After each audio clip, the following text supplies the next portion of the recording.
Praise the Lord. Welcome to Jesus Apologetics. Based on Quran 75:16 to 19, we learn that Allah will collect the Quran, teach the recitation and explain the Quran. As the present day Muslims say, if Quran was always the same and never changed at any time, why would they differ about the book as stated in Sahih Bukhari volume 6 book 61 Hadith 510? We will look into this Hadith in detail. According to Sahih Bukhari volume 6 book 61 Hadith 514, the Quran was revealed in 7 harufs, which is the plural of harf. The present form of recitation or qira'at is based on the Quraysh harf. So there were many ways of reciting the Quran. In Sahih Bukhari volume 6 book 61 Hadith 510, we see companions of Muhammad burnt the different harufs and retained only the Quraysh harf. However, we see that Muhammad himself allowed people to recite in different ways. But Muhammad followers Uthman burnt the Quran because of the differences in recitation of the Quran. Can the present day Muslims verify what these harufs or differences are? They cannot, because all the harufs are destroyed by Uthman except the Quraysh harf. In Sahih Bukhari volume 4 book 54 Hadith 442, an angel Jibrail also recited to Muhammad in 7 different ways. If the existing Quran is the exact copy as given by angel to Muhammad, it should be what Muhammad allowed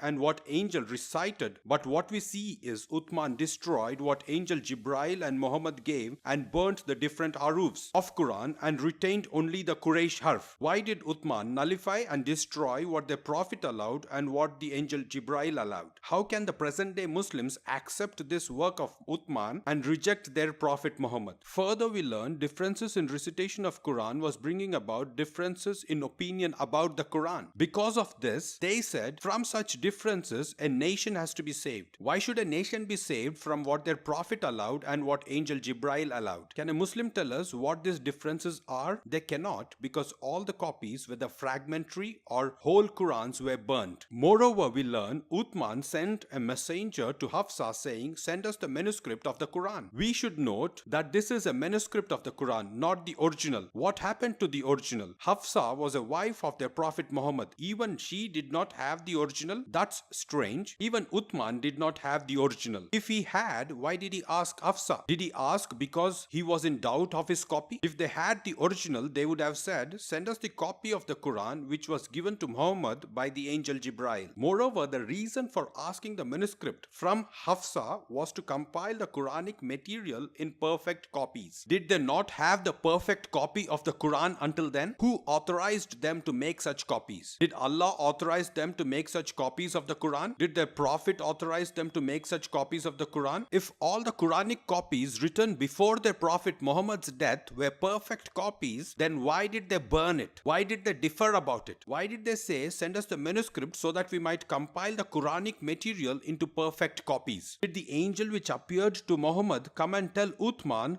that the Quran compiled by him is a perfect copy? Then how did he know that it was a perfect copy? Who authorized it? Did angel Jibrail tell him that it is a perfect copy? Then Uthman is greater than his Prophet Muhammad and he is the last prophet. We should also ask Muslims, were the copies of the Quran which existed as supposed from the time of the Prophet Muhammad so bad that it was worthy only to be burnt? Who authorized Uthman to burn the fragmentary copies of the Quran and who authorized him to burn the whole copies of the Quran? Why did they change the dialect of the Quran? Who authorized them to do it? Did Allah give a command to write new copies and burn old ones? And why did they disagree if there existed a perfect copy of Quran always? When we come to the Bible, as already mentioned in the previous video, we did not burn the Bible. We have all the copies, whether fragmentary copies or whole copies of the New Testament, preserved very well. We can tell what are the variations and why they are variations. We can tell when the manuscripts were written. We can tell in which region was it written. We can answer all such questions and many more about the manuscripts that we have for the Bible. And also, because of the scientific method of textual criticism, we Christians can very confidently say what is the original text of the Bible. We should ask Muslims which Quran is the perfect Quran. Why one given by the Prophet Muhammad, if there is one, or one compiled by Uthman, if this can be verified by manuscript evidence. They cannot verify this by manuscript evidence anyway, because all the copies were burnt by Uthman. They cannot verify because all the copies were reduced to ashes.